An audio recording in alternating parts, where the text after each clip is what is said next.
Hello friends, कैसे हैं आप सभी। मैं नरेश भाटी आपका वेद स्टडी ग्रुप में वेलकम करता हूं और आई होप कि आप सभी अच्छे होंगे। आपका बस इसी तरह से सहयोग साथ और आपका ये प्यार मिलता रहे और हम आपके लिए अच्छे से अच्छा कंटेंट देने की पूरी कोशिश करेंगे। और अ, जो भी स्टेट सर्विसेज के एग्ज़ाम होंगे उन सब के लिए यहाँ इस वेद स्टडी ग्रुप में अच्छा कंटेंट आपको मिलेगा।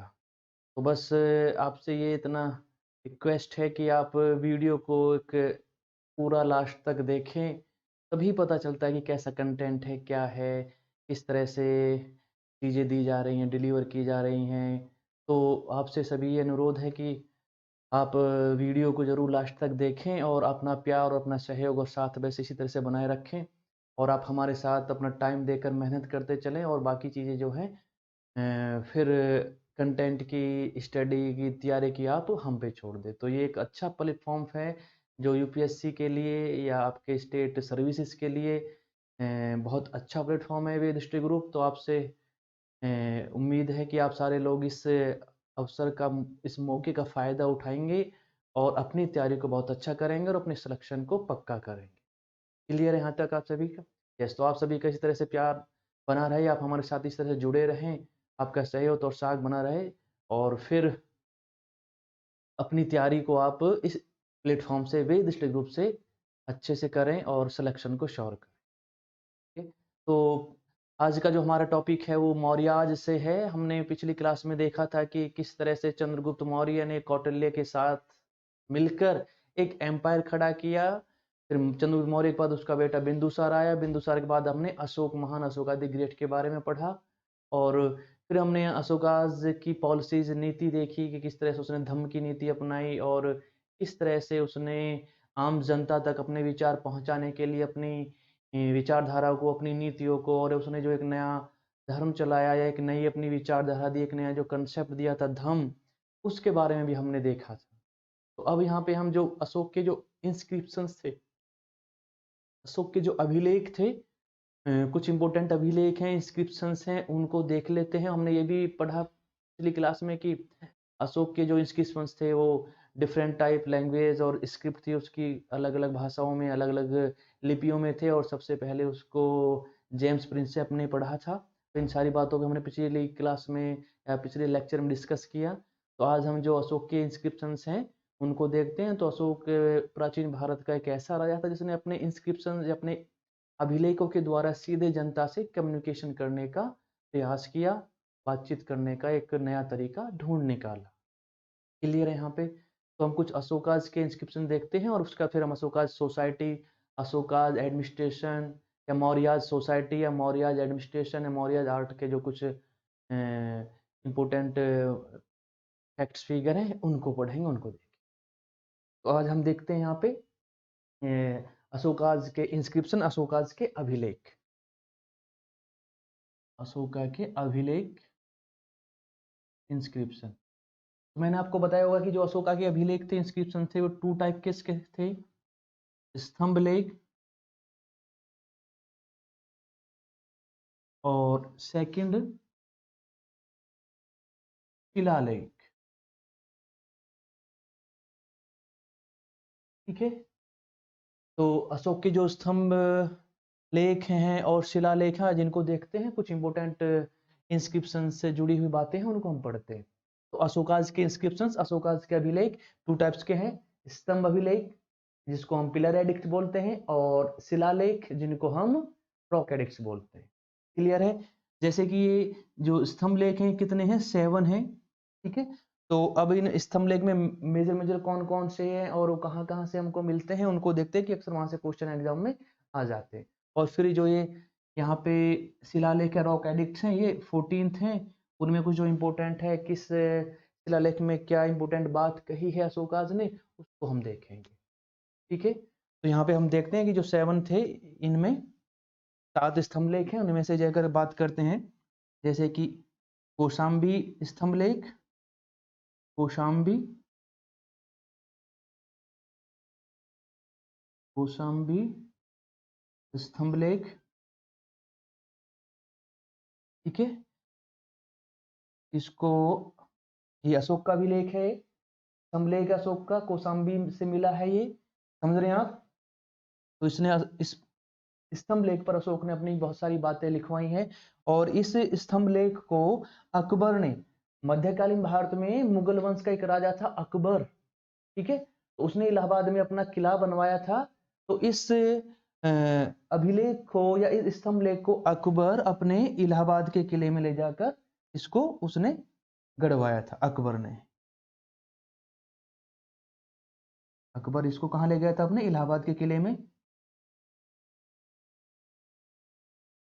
समझ रहे हैं आप, इलाहाबाद के किले में। तो कई बार इसको इलाहाबाद अभिलेख भी कह देते हैं, या इसको प्रयाग अभिलेख भी बोल देते हैं। इलाहाबाद के किले में रखवाया था इसको, ठीक है।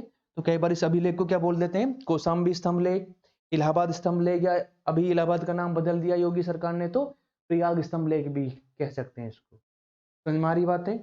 तो इसमें अशोक की एक रानी है, उसका नाम मिलता है कारुवाकी। इस अभिलेख से, इलाहाबाद के किले में जिसको अकबर लेके गया था, तो इस अभिलेख से अशोक की एक रानी है कारुवाकी, उसका नाम है, उसके बारे में लिखा है। तो उस रानी के बारे में पता चलता है, कारुवाकी, समझ रहे हैं आप, ठीक है। तो कौशाम्बी स्तंभ लेख से अशोक की एक रानी थी, इसका नाम था कारुवाकी, उसके बारे में पता चलता है। और इस कारुवाकी ने बौद्ध भिक्षुओं को, बौद्ध संघ को दान में बहुत सारी चीजें दी थी। तो ये कौशाम्बी जो अभिलेख है, कई बार इसको रानी का अभिलेख भी कह देते हैं। कौशाम्बी अभिलेख, जिसको हम प्रयाग अभिलेख कह सकते हैं, इलाहाबाद अभिलेख कह सकते हैं, क्योंकि अकबर ने इसको ले जाके इलाहाबाद के अपने किले में गड़वाया था। इस पर कारुवाकी जो रानी थी अशोक की, उसका नाम है, तो इसको रानी का अभिलेख भी कह देते हैं। इंपॉर्टेंट है, इसको नोट करेंगे। फिर बाद में चल के इसी अभिलेख पर दो और राजाओं ने अपनी बातें लिखवाई थी, समझ रहे हैं आप। तो समुद्रगुप्त नाम का राजा था गुप्त वंश में, समुद्रगुप्त, उसने भी इस अभिलेख पर अपनी बातें लिखवाई थी। किसने? समुद्रगुप्त ने, समुद्रगुप्त, समुद्रगुप्त, क्लियर है। और फिर अकबर का बेटा था जहांगीर। अकबर का बेटा कौन था? अकबर का बेटा था जहांगीर, जहांगीर।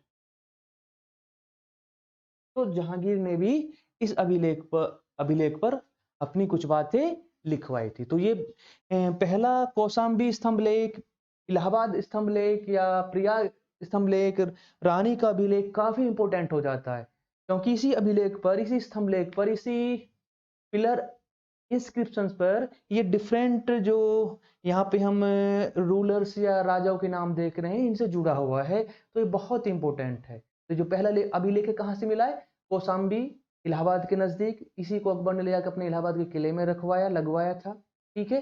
इसको इलाहाबाद अभिलेख या प्रयाग अभिलेख भी कहते थे। इसमें अशोक की एक रानी है कारुवाकी, उसका नाम मिलता है, उसके बारे में जिक्र, उसका नाम है, तो इसको रानी का अभिलेख भी कहा जाता है। इसी अभिलेख पर समुद्रगुप्त जो एक राजा था गुप्त वंश का, काफी शक्तिशाली ये ताकतवर राजा था समुद्रगुप्त, जिसको भारत का नेपोलियन कहा जाता है, उसने भी अपनी बातें लिखवाई। और इसी अभिलेख पर अकबर का जो बेटा था जहांगीर, उसने भी अपनी बातें लिखवाई। तो ये अभिलेख बहुत इंपॉर्टेंट है, इस तरह से कई राजाओं के नाम से जुड़ा हुआ है। क्लियर है यहाँ पे? ठीक है, हो गया, ये कर लें इसको, ठीक है। तो अब मैं इसके बाद और कुछ इंपॉर्टेंट स्तंभ लेखों के बारे में बात करता हूँ। हो गया इतना? यस। तो इस तरह से ये जो कौशाम्बी इलाहाबाद प्रयाग वाला अभिलेख है, काफी इंपॉर्टेंट हो जाता है आपके एग्जाम के पॉइंट ऑफ व्यू से। तो आप इसको अच्छे से करते चलें स्तंभ लेखों में।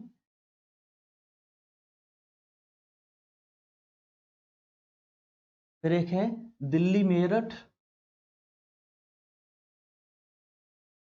दिल्ली मेरठ, ठीक है।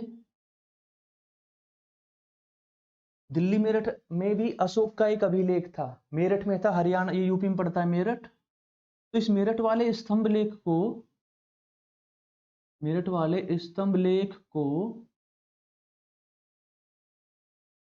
दिल्ली सल्तनत में एक राजा हुआ था फिरोज शाह तुगलक, उसने इस मेरठ वाले स्तंभ लेख को, अशोक के मेरठ वाले स्तंभ लेख को दिल्ली लेके आया था। अपनी दिल्ली राजधानी थी कौन? फिरोज शाह तुगलक, फिरोज शाह तुगलक। समझ रहे हैं आप? ठीक है। और एक और अभिलेख था दिल्ली टोपरा अभिलेख।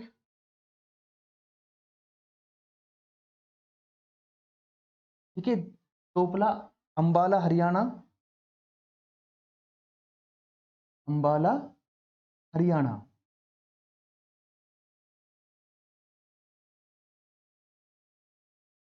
अंबाला हरियाणा में है ये।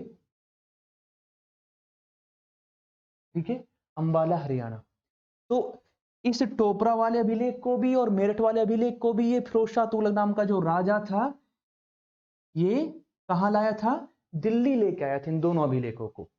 मेरठ वाला अशोक का स्तंभ अभिलेख और टोपरा अंबाला हरियाणा वाला अशोक का स्तंभ लेख, इन दोनों अभिलेखों को ये दिल्ली सल्तनत का भारत का राजा फिरोज शाह तुगलक दिल्ली अपने फिरोज शाह कोटला जो आज के क्रिकेट स्टेडियम है जो इसकी राजधानी हुआ करती थी वहां लेके आया था। और इनको जो है इन पर जो लिखी बातें थी उसको पढ़वाने की पूरी कोशिश की, लेकिन कोई भी विद्वान पढ़ नहीं पाए।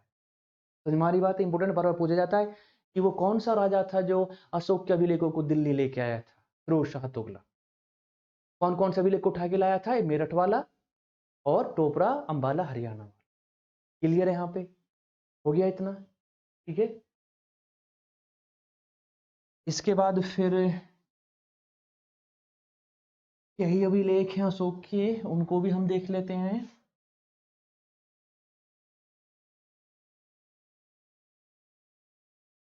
रामपुरवा अभिलेख, रामपुरवा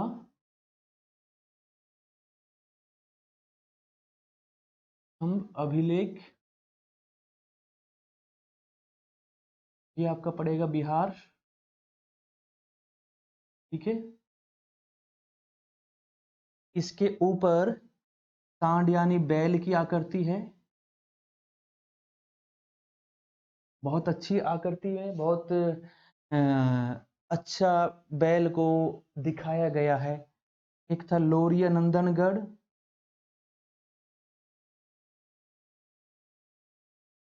एक तो लोरिया अरेराज,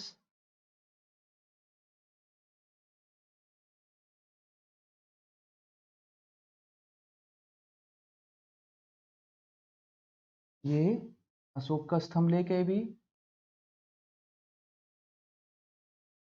और ये भी अशोक का स्तंभ लेख है। ठीक है। ये चंपारण बिहार में है, चंपारण बिहार, चंपारण बिहार। तो किसी के ऊपर शेर की मूर्ति है, किसी के ऊपर घोड़ा है, हाथी है, इस तरह से है। तो रामपुर वाला जो स्तंभ लेख अशोक है, इसके ऊपर सांड या बैल की आकृति है जो बहुत ही सजीव लग रहा, बहुत अच्छे से बनाया गया। तो ये अशोका के कुछ इंपोर्टेंट स्तंभ लेख थे जो हमको अलग अलग जगहों से मिले, लौरिया नंदनगढ़ से, लौरिया रेराज से, रामपुरवा बिहार। क्लियर है? तो ये कुछ इंपोर्टेंट बातें हमने यहाँ पे की है, तो इनको आप याद रखें, एग्जाम में अक्सर पूछा जाता है, बहुत इंपोर्टेंट है। हो गया है? हाँ जी। इसके बाद कुछ इंपोर्टेंट उसके है, हम शिलालेखों को देख लेते हैं, अशोक के शिलालेख, जैसे कि पहले में क्या है या और कुछ इंपोर्टेंट बातें किस किस में लिखी गई हैं। तो ये हमने स्तंभ लेख देखे अशोक के, अब हम अशोक के रॉक एडिक्ट्स देखते हैं। पिलर एडिक्ट्स हो गए, अब रॉक एडिक्ट्स यानी उसके शिलालेख, रॉक एडिक्ट्स, शिलालेख। और ये कितने थे? 14। इनमें से अगर हम पहले की बात करते हैं, ठीक है, पहला जो शिलालेख है इसमें पशु बलि की आलोचना की गई है, पशु बलि की निंदा की गई है। अशोक ने कहा कि भाई पशु बलि बंद करो, पशु को मत मारो, और नॉन वायलेंस की उसने बात कही थी। अपनी राज्य की रसोई में भी उसने जो पहले बहुत सारे पशु मारे जाते अब बहुत कम कर दिए हैं। तो पहले शिलालेख में कहा गया पशु बलि की निंदा की गई है, आलोचना की गई है, यानी पशुओं की हत्या मत करो। दूसरा जो शिलालेख है अशोक का, दूसरा शिलालेख, इसमें मनुष्य और पशुओं की चिकित्सा का प्रबंध किया गया है। बताया गया है कि भैया मनुष्य और जो पशु हैं उनकी चिकित्सा के लिए, उनकी देखभाल के लिए, ठीक है, बीमार हो जाए तो उनके इलाज के लिए इसमें बताया गया है। तो दूसरे शिलालेख में क्या है? दूसरे शिलालेख में मनुष्य और पशुओं की मनुष्य और पशुओं की चिकित्सा का प्रबंध है। ठीक है, दूसरे शिलालेख में मनुष्य और पशुओं की चिकित्सा का प्रबंध किया गया है। हमारी बातें तो हम कुछ इंपोर्टेंट देख रहे हैं, जैसे कि चौथा जो शिलालेख है, चौथा शिलालेख, इसमें अशोक ने भेरी घोष के स्थान पर धम्म घोष की बात कही है, यानी युद्ध की नीति के स्थान पर शांति की नीति, अहिंसा की नीति की बात की है। भेरी घोष के स्थान पर धम्म घोष की बात कही है। किसकी बात कही है? धम्म घोष, मतलब शांति की नीति बात कही है, युद्ध की नीति को छोड़कर शांति की नीति पर चलें, नॉन वायलेंस की बात की है, अहिंसा की बात की। क्लियर है? चौथे में भेरी घोष स्थान पर धम्म घोष। ठीक है, उसके बाद फिर और अगले देखते हैं। हो गया इतना? इसके बाद और अगला शिलालेख है अशोक का, उसको देख लेते हैं। शिलालेख जैसे कि पांचवा शिलालेख है अशोक का, इस पांचवें शिलालेख में धम्म के प्रचार प्रसार के लिए सभी लोगों का ध्यान रखे, सभी धर्मों के लोग आपस में मिलके रहें, कोई किसी से लड़ाई झगड़ा ना करे, आलोचना ना करे, तो धम्म की बातों को आम जनता तक पहुंचाएं, उनका प्रचार प्रसार करें, लोगों को देखें कि वो बातों को मान रहे हैं नहीं मान रहे हैं, या चीजें सही चल रही है नहीं चल रही हैं। तो अशोक ने एक नए अधिकारियों की नियुक्ति की थी, जिनको कहा जाता था धम्म महामत। अशोक ने अपने नए धर्म को, अपनी नई बातों को लोगों तक पहुंचाने के लिए, धर्म की बातों को लोगों तक पहुंचाने के लिए, उनका प्रचार प्रसार करने के लिए कुछ नए अधिकारियों की नियुक्ति की थी, जिनको धम्म महामात्र कहा जाता है। तो पांचवें अभिलेख से हमें पता चलता है कि अशोक ने धम्म के प्रचार प्रसार के लिए नए अधिकारियों की नियुक्ति की थी, जिनको धम्म महामात्र कहा जाता था। तो ये पता चलता है हमें कौन से? ये पता चलता है हमें इस पांचवें शिलालेख से। धम्म महामात्र, धम्म महामात्र जो अधिकारी थे, इनकी नियुक्ति। ठीक है, इनकी नियुक्ति की बात है। तो पांच शिलालेख में धम्म महामात्र अधिकारियों की नियुक्ति की बात की गई है। क्लियर है? हो गया इतना? हाँ जी। जैसे अगर हम बात करते हैं 11वां शिलालेख, इसमें धम्म नीति को डिटेल से बताया गया कि धम्म है क्या। ठीक है, अशोक क्या चाहता है, क्या नहीं चाहता है, तो इसमें धम्म नीति की व्याख्या की गई है। ठीक है, धम्म नीति की व्याख्या की गई है। धम्म नीति की क्या की गई है? व्याख्या की गई है। व्याख्या। 13वां शिलालेख बहुत इंपॉर्टेंट है। 13वां शिलालेख ये बहुत इंपॉर्टेंट है। तो इसमें क्या है? कलिंग युद्ध की बात है, कलिंग युद्ध का जिक्र है, कलिंग युद्ध के बारे में पता चलता है।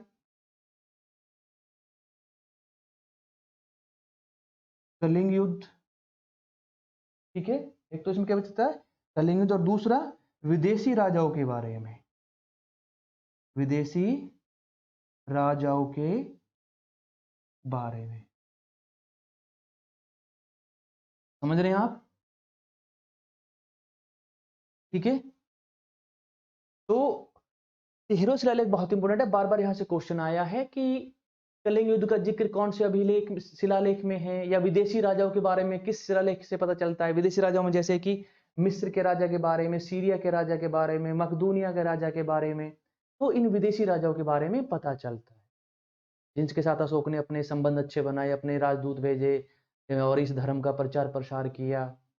तो यहाँ से पूछता है कि विदेशी जो पड़ोसी राजा थे, उनके बारे में किस अभिलेख से पता चलता है, कौन सा शिलालेख था, कलिंग युद्ध का जिक्र किस शिलालेख में है, तो वो इस 13वें शिलालेख से पता चलता है। ये कुछ अभिलेख हैं, या कुछ पिलर एडिक्ट्स हैं, कुछ रॉक एडिक्ट्स हैं, या कुछ इंस्क्रिप्शंस हैं, जिनमें कुछ इंपॉर्टेंट बातें बताई गई थी। अशोक कहता था कि सारी प्रजा मेरे बच्चों की तरह है, जैसे एक माता पिता अपने बच्चों की देखभाल करते हैं, सेवा करते हैं, उनका ध्यान रखते हैं, तो मैं भी अपनी इस पूरी जनता को अपने बच्चों की तरह मानता हूँ, और मुझे भी उनकी इसी तरह से एक पिता की चिंता होती है ऐसे बच्चों के लिए, अपने बेटों के लिए, तो मुझे भी ऐसे ही चिंता है। तो पूरी प्रजा को अपना बच्चों की तरह मानता था अशोक। तो ये कुछ अशोक के शिलालेख के समय उसकी नीतियों के बारे में, उसके कार्यों के बारे में, वो कैसा सोचता था।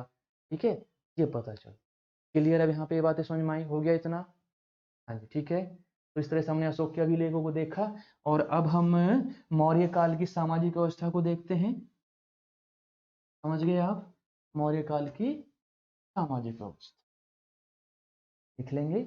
मौर्य काल की सामाजिक व्यवस्था को देखते हैं। सामाजिक व्यवस्था, सोशल सिस्टम। सामाजिक व्यवस्था, सोशल सिस्टम।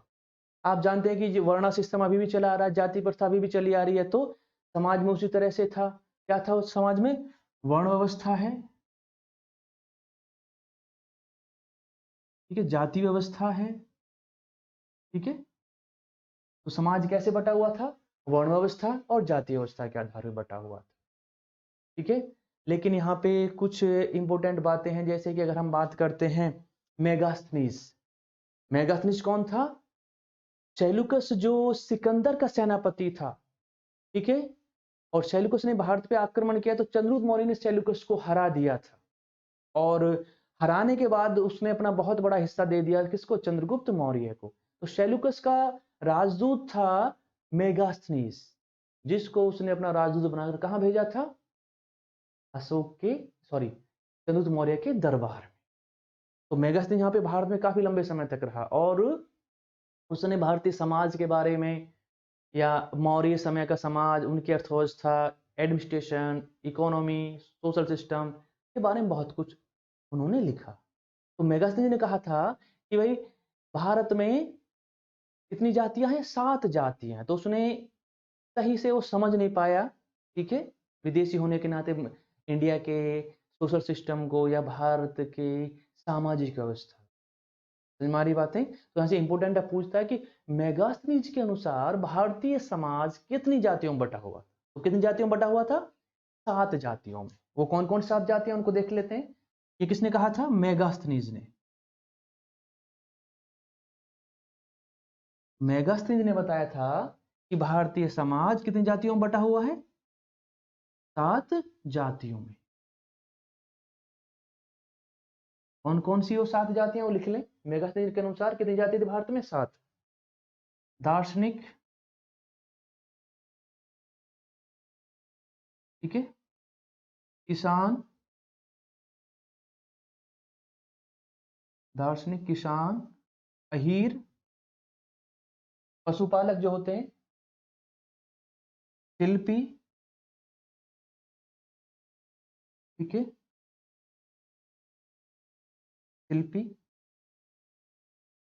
सैनिक, निरीक्षक, यहां लिख देता हूं मैं छठा, निरीक्षक,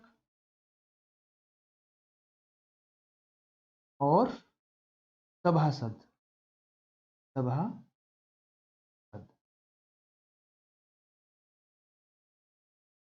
इस तरह से मेगास्थनीज ने बताया था कि भारतीय समाज 7 जातियों में बटा हुआ है। तो ये उसने गलत बताया था। तो वो कौन कौन सी जातियां? दार्शनिक, एक तरह से जो बुद्धिजीवी, विद्वान, पढ़े लिखे लोग, दार्शनिक, किसान जानते ही हैं, फार्मर, अहीर कौन? ये हर्डर्स या डोमेस्टिकेशन ऑफ एनिमल्स, पशुपालक, ग्वाले, शिल्पी, क्राफ्ट्समैन जो अलग अलग काम करते थे, जैसे तांबे का, कांसे का, या और बुनकर, कारपेंटर, बढ़ई, ये सारे लोग। सैनिक आप जानते हैं, सोल्जर। और निरीक्षक मतलब इंस्पेक्टर, जो चीजों को देखते थे, एक तरह से जासूस वगैरह या और इस टाइप के लोग। और सभासद एक तरह से सरकारी अधिकारी या मंत्री वगैरह। तो इस तरह से मेगास्थनीज ने कहा था भारतीय समाज 7 जातियों में बटा हुआ। तो ये उसने गलत बताया था। भारतीय समाज का जो बेस है, आधार है, वो वर्णावस्था है, फिर बहुत सारी अलग अलग जातियां। समझ में आई बातें? हाँ, जिसको लिख ले, बार बार पूछा जाता है, बहुत इंपॉर्टेंट है, इसको आप नोट कर लें। क्लियर है? हाँ जी, हो गया इतना? यस। फिर मेगास्थनीज ने एक और बात बताई थी कि मेगास्थनीज के अनुसार भारत में दास नहीं। इसने कहा था कि भारत में क्या है? स्लेव सिस्टम नहीं है, मतलब दास व्यवस्था नहीं है, भारत में दास नहीं पाए जाते, भारत में दास प्रथा नहीं है, ठीक है। किसने बोला था? मेगास्थनीज ने, कि भारत में दास प्रथा नहीं है, मतलब दास नहीं है। तो ये उसने गलत बताया था, समझ नहीं पाया ना विदेशी होने के नाते चीजों को। जबकि अर्थशास्त्र में और बौद्ध ग्रंथों से पता चलता है कि भारत में दास व्यवस्था थी, दास प्रथा थी। समझ गए आप? क्लियर है इतना? हाँ जी। तो ये तो रही मेगा स्नेच की बात। अब यहाँ पे कुछ और भी परिवर्तन होते हैं, जैसे जो अगर हम महिलाओं की बात करते हैं समाज में, महिला, ठीक है, तो महिलाओं के यहाँ पे बहुत सारे अधिकार थे। जैसे महिला अपने पति को तलाक दे सकती थी, ठीक है। उसके बाद जो विधवा हो जाती थी, विधवा महिलाओं को फिर से क्या है, विधवाओं को, जो विधवा हो जाएगी वो क्या है, फिर से विवाह कर सकती है, रीमैरिज कर सकती है। हमारी बातें, तो महिला को तलाक का अधिकार है, महिला अगर कोई विधवा हो जाए तो फिर से विवाह कर सकती है। हमारी बातें, तो इस तरह से महिलाओं की यहाँ पे स्थिति अगर देखते हैं तो सही थी। तलाक का अधिकार है, विवाह का अधिकार है, ठीक है, अपने अनुसार कुछ काम करने का भी अधिकार है। तो यहाँ पे इस समाज में वेश्यावृत्ति भी थी, तो कुछ तो अपना एक तरह से कहते हैं निजी स्तर पर, और कुछ था इस मौर्य राज व्यवस्था ने भी इस वेश्यावृत्ति को वो एक तरह से कानूनी रूप दिया, ठीक है। हाँ जी, तो समाज में वेश्यावृत्ति भी थी, और वेश्याओं को रूपा जीविका का कहा गया है, रूपा जीवक, ठीक है, रूपा जीविका, रूपा जीविका कहा गया है, ठीक है। हाँ जी, और जो इन वेश्याओं का जो ये एक तरह से व्यवस्था थी, इसको जो देखने वाला अधिकारी था उसको गणिकाध्यक्ष कहा गया। वेश्या को कई बार गणिका भी कहा जाता था, जो राजा या इन लोगों का मनोरंजन करती थी, ठीक है। तो इन वेश्याओं का जो ये काम था, इसको देखभाल करने के लिए एक अधिकारी होता जिसका कहते थे गणिकाध्यक्ष, गणिका अध्यक्ष, ठीक है, गणिकाध्यक्ष। तो कई बार वेश्याओं को गणिका भी कहा जाता था, और जो इनका ध्यान रखे, ठीक है, उसको गणिकाध्यक्ष कहा जाता है। रूपा जीविका, रूपा जीवा, रूपा जीविका कह सकते हैं, रूपा जीवा कौन, वेश्याओं के लिए शब्द यूज हुआ है। तो इस तरह से समाज में वेश्यावृत्ति भी थी, और वेश्या को कई बार गणिका कहा जाता था, और जो इन गणिकाओं की देखभाल या इनका जो अधिकारी होता था, ठीक है, उसको गणिकाध्यक्ष कहते थे। समझ रहे हैं आप। इस तरह से समाज में कुछ व्यवस्थाएं थी, और समाज में जो शूद्र थे उनको भी अब कई अधिकार मिल गए थे, जैसे कि शूद्र जो लोग हैं अब खेती बाड़ी कर सकते हैं, व्यापार कर सकते हैं, ठीक है, पशु पाल सकते। तो ये कुछ मेन मेन बातें हमने यहाँ के समाज की देखी। गणिका अध्यक्ष, ठीक है, गणिका अध्यक्ष। तो ये कुछ मेन बातें थी समाज की, सोसाइटी की। हो गया इतना क्लियर है। हाँ जी, तो अब हम मौर्य प्रशासन की बात करते हैं। मौर्य एडमिनिस्ट्रेशन की हम बात करते हैं, मौर्य प्रशासन, ठीक है, मौर्यन एडमिनिस्ट्रेशन, मौर्य प्रशासन,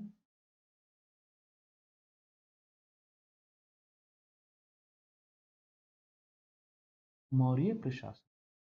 अगर हम प्रशासन की बात करते हैं, एडमिनिस्ट्रेशन, तो मौर्यन एडमिनिस्ट्रेशन बहुत अच्छा था, और एक सेंट्रलाइज एडमिनिस्ट्रेशन था, एक केंद्रीकृत प्रशासनिक व्यवस्था थी। तो प्रशासन कैसा था, केंद्रीकृत था।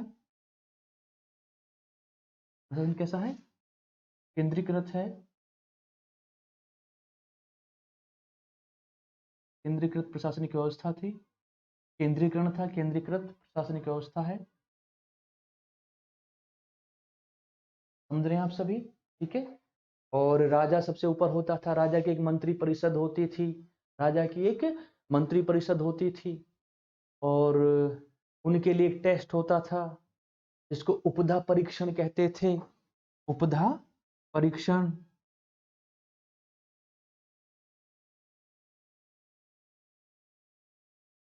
उपधा परीक्षण, ठीक है। प्रशासन के सेंटर में कौन रहेगा, राजा होता था, फिर उसकी एक मंत्री परिषद होती थी। राजा की क्या होती थी, एक मंत्री परिषद होती थी, और जो मंत्री लोग हैं वो टेस्ट पास करके उनको लिया जाता था, और उस टेस्ट को, उस परीक्षा को क्या बोला जाता था, उस एग्जाम को उपधा परीक्षण, उपधा परीक्षण। हमारी बातें। और फिर बात करें तो बहुत सारे बड़े बड़े अधिकारी थे। जैसे अगर हम देखते हैं तो हमको प्रशासन में क्या मिलता है, 18 अध्यक्ष मिलते हैं हमें, और 18 तीर्थ बिग ऑफिसर्स, जिनके अंतर्गत बड़े बड़े डिपार्टमेंट थे। 18 तीर्थ का पता चलता है, तीर्थ मतलब बिग ऑफिसर्स, बड़े अधिकारी। समझ रहे हैं आप? प्रशासन में क्या है? राजा है सेंटर में, एक सेंट्रलाइज प्रशासनिक व्यवस्था है, सेंट्रलाइज एडमिनिस्ट्रेशन है, केंद्रीय व्यवस्था है। राजा होगा, उसकी सहायता के लिए एक मिनिस्टर ऑफ काउंसिल होगी, मंत्री परिषद होगी, और मंत्रियों को या मंत्री परिषद में जो मंत्री होते थे उनका एक टेस्ट होता था जिसको उपदा परीक्षण कहा जाता था। ठीक है। और बड़े अधिकारी जो ऑफिसर्स हैं, जो बड़े बड़े डिपार्टमेंट के हेड होते थे, उनको तीर्थ कहा जाता था। ऐसे 18 तीर्थों के बारे में हमें अर्थशास्त्र से पता चलता है। ठीक है। तो कुछ इंपोर्टेंट तीर्थ यानी बड़े ऑफिसर्स मैं लिख रहा हूँ जिनको अलग अलग डिपार्टमेंट का हेड बनाया गया, जिनको अलग अलग कार्य सौंपे गए थे। ठीक है।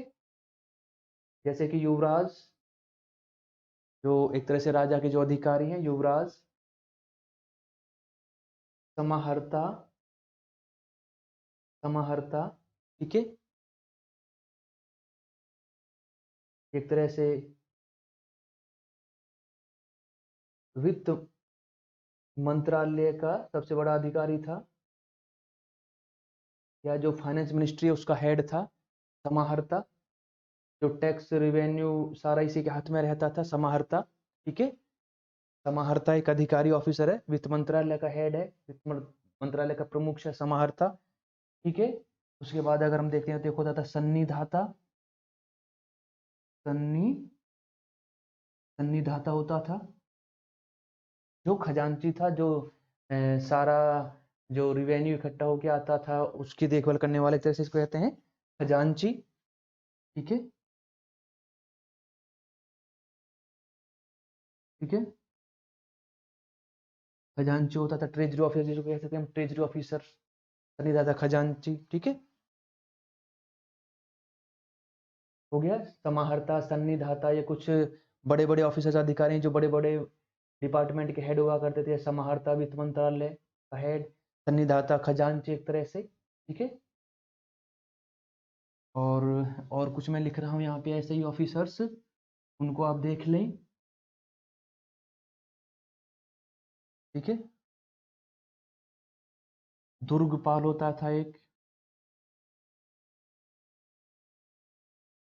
दुर्गपाल, जो किले होते थे, जो दुर्ग बने होते थे, उनकी देखभाल करने वाला अधिकारी। दुर्गों की देखभाल करने वाले जो दुर्ग थे, किले थे,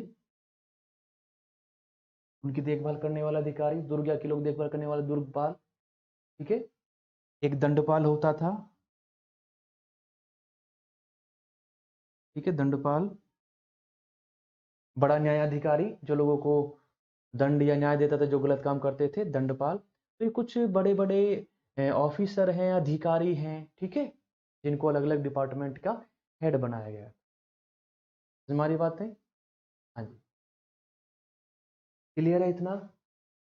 और अब हम कुछ प्रशासन में, अब हम कुछ और ऑफिसर देखते हैं जिनको, इनके बाद अगर देखें तो 26 अध्यक्ष थे।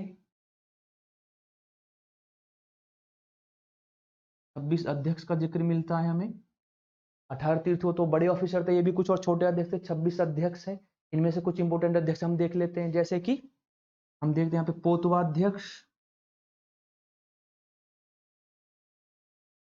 पोतवाध्यक्ष, ये मापतोल का अधिकारी था, मापतोल का अध्यक्ष था।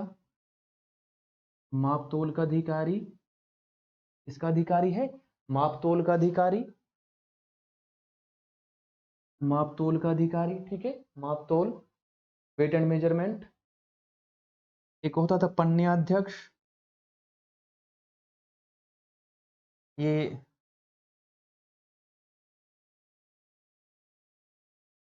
व्यापार की देखभाल करने वाला, कौन सी वस्तु कैसे बिकेगी, क्या होगा। ठीक है। व्यापार की देखभाल करने वाला, खरीद बिक्री, बाय सेलिंग। ठीक है। वाणिज्य एवं व्यापार का अधिकारी कह सकते हैं इसको, वाणिज्य एवं व्यापार का अधिकारी।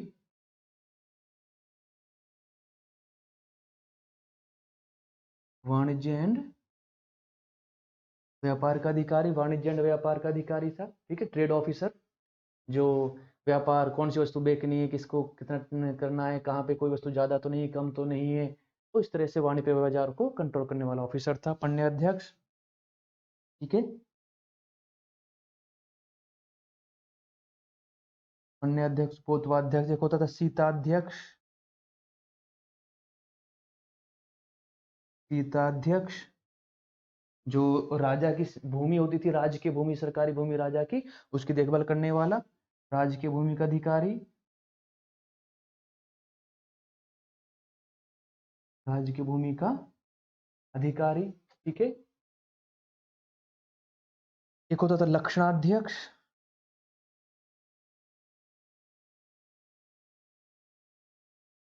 जो राजा की टकसाल होती थी, जहां सिक्के बनाए जाते थे, उसका अधिकारी था लक्षणाध्यक्ष, टकसाल का अधिकारी, टकसाल का अधिकारी।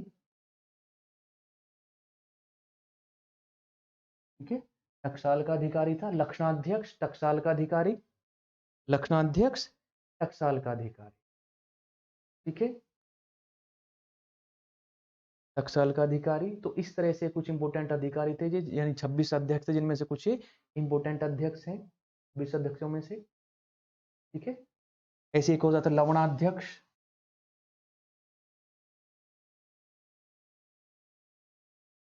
लवणाध्यक्ष जो नमक के व्यापार का, जो नमक जहाँ से नमक बनाया जाता है, खरीदा बेचा जाता है, उन चीजों को देखने वाला, नमक को रेगुलेट करने वाला अधिकारी था लक्षणाध्यक्ष, लवणाध्यक्ष। तो ये कुछ इंपोर्टेंट अधिकारी थे।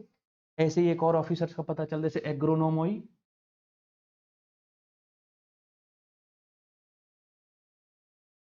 एग्रोनोमोई मार्गों का अधिकारी। ठीक है। सड़कों का, मार्गों का अधिकारी।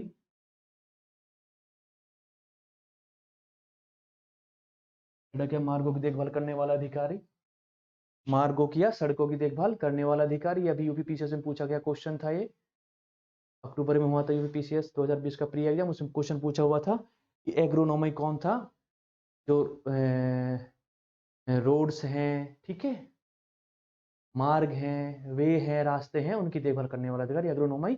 मार्गों की या सड़कों की देखभाल करने वाला, मार्ग या सड़क, ठीक है, उनकी देखभाल करने वाला। तो ये कुछ इंपोर्टेंट ऑफिसर्स थे, अधिकारी थे। ठीक है, हो गया इतना।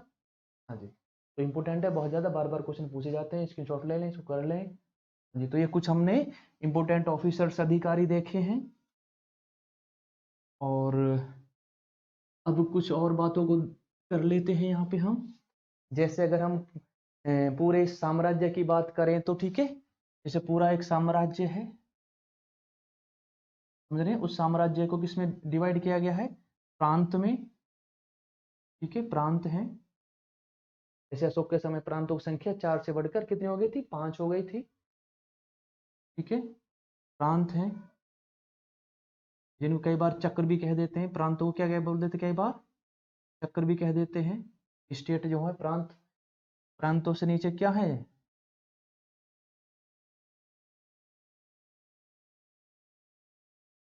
आहार है या विष। ठीक है। और प्रांत, साम्राज्य में तो राजा बैठेगा पूरा। प्रांतों का अधिकारी कौन होते हैं, युवराज होंगे, राजा के जो बेटे हैं, कुमार या युवराज, कुमार या युवराज। ठीक है। साम्राज्य है सेंटर में, फिर प्रांत है जिसको चक्र भी कह देते हैं, इनका अधिकारी कौन होगा, कुमार या युवराज। आहार या विष, इसका अधिकारी कौन होगा, विषपति। ठीक है। फिर इससे नीचे कौन से गांव है, बहुत सारे गांव या ग्राम है। ठीक है, ऐसे बहुत सारे गांव है, सैकड़ों गांव में है। और जो इसके अधिकारी होते थे गांवों को, उनको गोप कहा जाता था, गोप। ठीक है, गोप या स्थानिक। ठीक है, गोप या स्थानिक। तो इस तरह से ये डिवाइड था साम्राज्य। जैसे आज भारत है, फिर अलग अलग 28 राज्य हैं, फिर जिले हैं, फिर अपना नीचे फिर गांव में बहुत सारे। तो ऐसे ही था साम्राज्य, राजा होगा ऊपर हेड, फिर प्रांत हैं, ठीक है, चक्र कहते हैं, जिनके कुमार या युवराज अधिकारी होंगे। फिर आहार या विष हैं, एक तरह से जिले, जिनका अधिकारी विषपति कहलाएगा। फिर गांव या ग्राम है, जिनका अधिकारी गोप या स्थानिक। समझ रहे हैं, क्लियर है यहाँ पे। उसके बाद कुछ और अधिकारी हैं, जैसे कि जिले का जो न्यायिक अधिकारी था, उसे रज्जुक कहा जाता था। रज्जुक या राजुक, जिले का जो न्यायिक अधिकारी, जिसको हम कहते हैं ना एक तरह से न्यायाधीश या जज। ठीक है, न्यायिक अधिकारी था। न्यायिक अधिकारी, इसको हम जज भी कह सकते हैं, या न्यायाधीश, ठीक है। और जिले के लिए जैसे जनपद यूज होता था, जनपद, तो ये एक न्यायिक अधिकारी है, ठीक है। राज्युक, ये डिस्ट्रिक्ट लेवल का राज्युक या राज्युक, ठीक है। और कई बार प्रदेश, ये स्टेट में भी हमें कुछ अधिकारी मिल रहे, जैसे प्रदेष्ट्रा, ठीक है, इस तरह से। तो ये कुछ प्रशासनिक व्यवस्था में जो ऑफिसर हैं, इस तरह से ये पूरा साम्राज्य बटा हुआ था। क्लियर है? यहाँ पर हो गया इतना? तो इम्पोर्टेंट है, इसको आप ध्यान से देखें और करें। तो ये हमने इनकी प्रशासनिक व्यवस्था को देखा, ठीक है। अब हम कुछ बात कर लेते हैं, जैसे कि इकोनॉमी की बात कर लेते हैं, आर्थिक व्यवस्था की बात कर लेते हैं।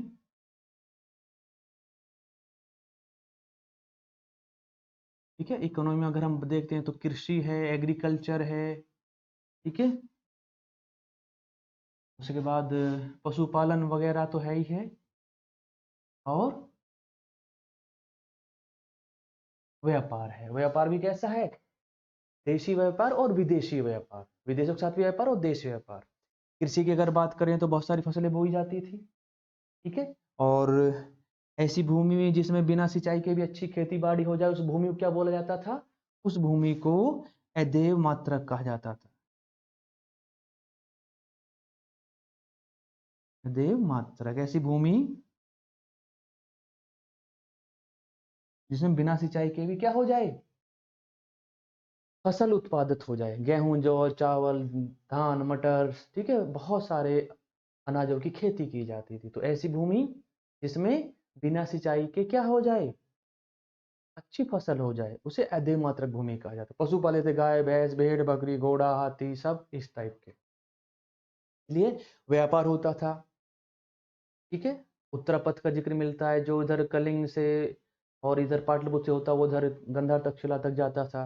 बहुत सारे रास्ते, दक्षिणापथ है, दक्षिणापथ जैसे दक्षिण के जो राज्य थे, वहां से कीमती सोना, चांदी और ये सीपी और ये कीमती पत्थर लाए जाते, जिनके हम ऑर्नामेंट, आभूषण बनाते थे, बाहर बेचते थे, कुछ को राजा महाराजा यूज करते थे। तो व्यापार काफी अच्छा था। तो इकोनॉमी बहुत अच्छी थी इनकी, मौर्यास की, समझ रहे हैं। अगर हम टैक्स की बात करते हैं, जो कर की दर थी, कर, टैक्स, ठीक है, मेगास्थनी बताता है 1/4, ठीक है। लेकिन जो और ग्रंथ है इस समय के, उनसे पता चलता है कि 1/6 भाग, इस तरह से, समझ रहे हैं आप। सिंचाई, अगर राजा की तरफ से सिंचाई की व्यवस्था की जाती थी, तो उस पर सिंचाई कर लगता था अलग से। और चंद्रगुप्त मौर्य ने इधर सौराष्ट्र में एक सिंचाई के लिए एक झील बनवाई, जिसका नाम था सुदर्शन झील, लिख लो। चंद्रगुप्त मौर्य ने कृषि को बढ़ावा देने के लिए, ठीक है, गुजरात में, सौराष्ट्र में,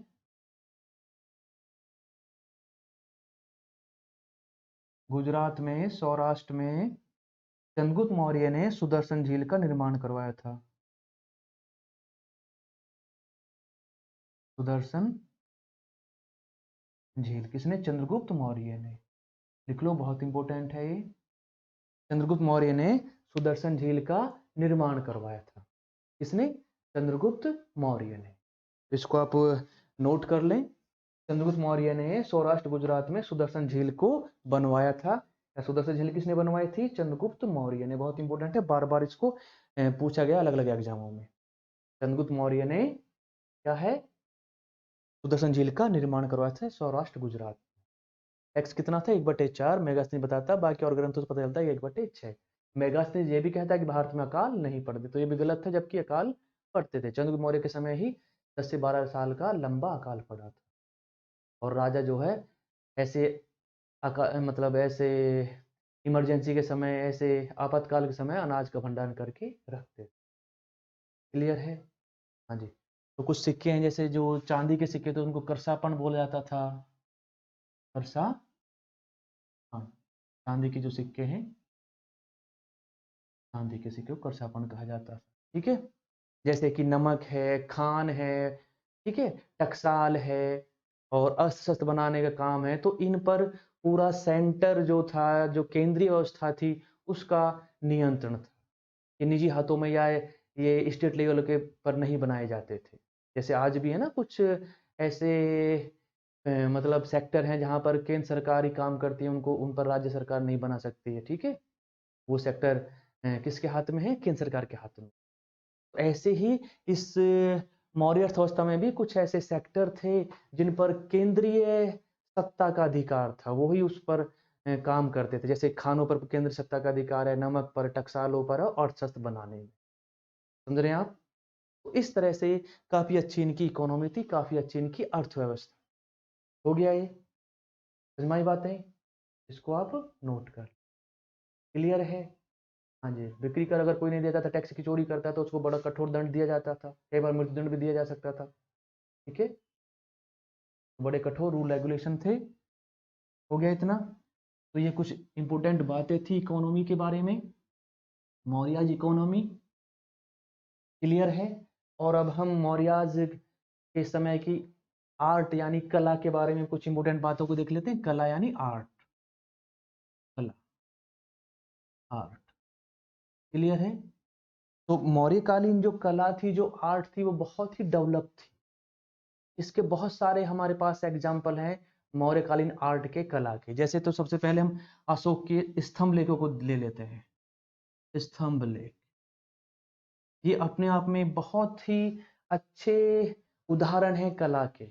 एक ही पत्थर काट के क्या है, ये पिलर यानी स्तंभ बनाए गए हैं, जिनको लाल बलुआ पत्थर चुनार वाराणसी के नजदीक बनाया गया था। किससे बने हैं? लाल बलुआ पत्थर से, लाल बलुआ पत्थर से बने हैं ये, ठीक है? चुनार वाराणसी से, चुनार बनारस वाराणसी यूपी। हमारी बातें जिसको कहते हैं ना रेड रेड स्टोन, ठीक है, लाल बलुआ पत्थर से बने हुए हैं। ये एक ही पत्थर काट के बनाया गया और इनका ऊपरी हिस्सा अलग से जोड़ा गया है। और आपने मालूम भी होगा कि अशोक का ही वो स्तंभ है सारनाथ में, यूपी में, बनारस, जहां से हमने अपना राष्ट्रीय चिन्ह लिया हुआ, चार स्तंभ, चार सिंह वाला। तो इनको बहुत अच्छे से पॉलिश की गई और ये इंजीनियरिंग का, आर्किटेक्चर का एक बहुत अच्छा नमूना है ये। सुन रहे हैं आप? अशोक के स्तंभ कला का बहुत अच्छा नमूना है। इन पर पॉलिश है अच्छे से और एक ही पत्थर को काट के ही बनाए गए थे। चुनार बनारस के नजदीक जो पत्थर में था, लाल बलुआ पत्थर, उससे बने हैं। और फिर अगर हम देखते हैं तो अशोक ने बहुत सारे स्तूप बनवाए थे। स्तूप, इनमें जैसे सांची का स्तूप है आपका, ठीक है, भरूच का स्तूप है। और बात करें तो फिर बहुत सारी और भी बहुत सारी गुफाएं बनवाई थी हम बौद्ध भिक्षुओं के लिए या दूसरे और जो साधु संत थे उन लोगों के लिए। जैसे बाराबर की पहाड़ियों में लोमस ऋषि गुफा, मैंने बताया होगा आपको, ठीक है, लोमस ऋषि गुफा, ठीक है, सुदामा गुफा।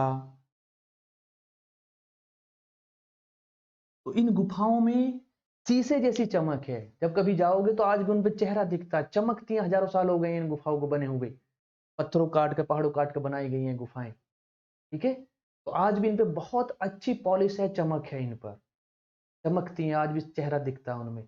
तो इन गुफाओं में, सांची के स्तूपों में, ठीक है, और भी कुछ महाराष्ट्र में बनी इस तरह की गुफाएं, कनेरी, भज, कारले। तो ये सब किसके, एक आर्ट के बहुत अच्छे क्या है, एग्जाम्पल है।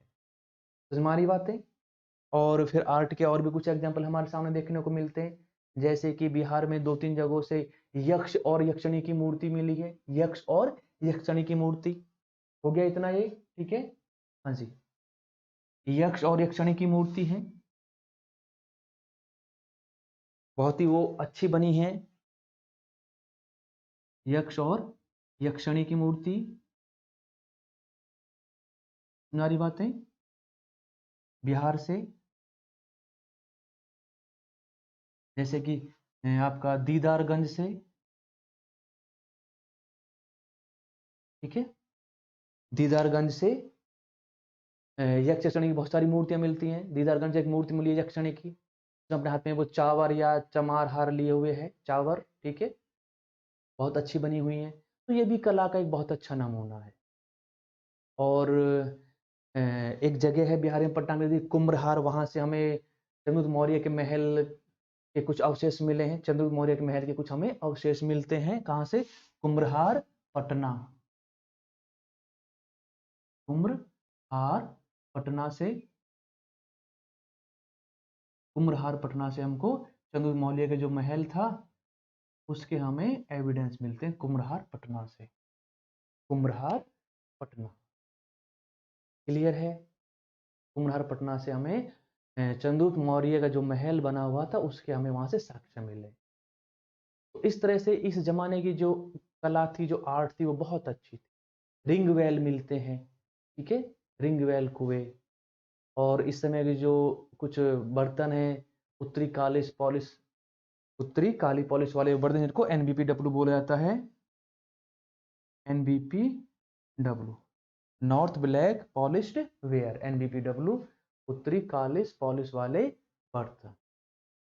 तो ये कुछ इन लोगों के ज़माने की आर्ट के और कुछ उस समय के आर्किटेक्चर के कुछ नमूने हमको देखने को मिलते हैं।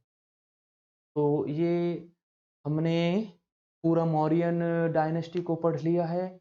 उनकी इकोनॉमी हमने देखी, इंपॉर्टेंट बातें, उनकी सोसाइटी, ठीक है, उनका हमने फिर एडमिनिस्ट्रेशन देखा, और ये आर्ट और कला हमने देखी। उसमें पिलर्स हैं, कुछ गुफाएं हैं, यक्षिणी की मूर्ति है, ठीक है, हाँ जी, बर्तन है ये। और कुम्हरार पटना से हमें चंद्रगुप्त मौर्य के महल के हमें अवशेष मिलते हैं। क्लियर है। तो ये जो टॉपिक है आपका, ये कंप्लीट होता है मौर्यन वाला। और अगली क्लास में फिर हम अगला एक टॉपिक लेके आएंगे। और मैं उम्मीद करता हूँ कि आप सब लोगों को ये टॉपिक अच्छे से समझ में आया होगा और आपने इसका पूरा पूरा फ़ायदा उठाया होगा, ठीक है। तो हमारी पूरी कोशिश है कि हम आपको एक अच्छा कंटेंट दें जिससे कि आपका सिलेक्शन पक्का हो जाए। तो बस आपसे यही एक हमारी रिक्वेस्ट है कि आप सभी वीडियोज़ को लास्ट तक देखें, पूरा कंटेंट देखें और चीज़ का पूरा फ़ायदा उठाएँ। और बस आप हमारे साथ ज़्यादा से ज़्यादा जुड़ें, ज़्यादा लोगों को इस चीज़ का फ़ायदा दें, पहुँचाएँ कि आप घर बैठे आपको फ्री में सारी चीज़ें मिल रही हैं। चाहे वो किसी भी स्टेट सर्विसेज़ की बात हो, यूपीएससी की बात हो, किसी एग्ज़ाम की बात हो। हम और भी कुछ बहुत अच्छा कंटेंट आपके लिए लेके आएँगे। अभी टॉपिक वाइज़ कुछ क्वेश्चन है वो भी हम आपके लिए लेके आएँगे। समझ आ रही बात है?